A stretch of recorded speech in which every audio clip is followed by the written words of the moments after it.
you are spending the big part of your day feeling sleepy and out of sorts, then your desire to snooze may be driven by stress, insomnia, or sleep disrupting health conditions.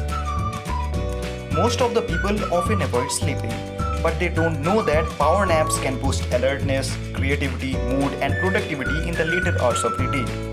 There are four stages of sleep cycle. The first two are light sleep stages. The first stage lasts between 1 to 10 minutes. Although you are asleep, but you may wake up feeling like you didn't sleep at all. Now let's jump on to stage 2 sleep, the stage where things get serious. Stage 2 sleep usually lasts about 20 minutes, and now it's the time when your body reduces its activity to prepare you to go into a deep sleep. Waking up at this stage enhances alertness, memory, concentration, increases productivity, increases cognitive functions, and feeling less tired. Now, the most important thing, if you were to schedule a power nap, you did want to wake up after this stage of sleep to avoid sleep inertia. After 30 minutes, you enter stage 3.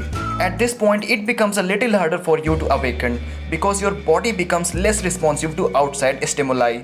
If you wake up during stage 3, there is a high probability that you are going to feel sleep inertia. Your body comes out of deep sleep, and as a result, grogginess and desire to sleep increases.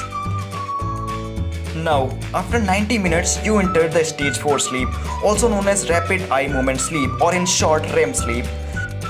This is when most dreaming occur. Your eyes jerk quickly in all directions, and this is how it got its name.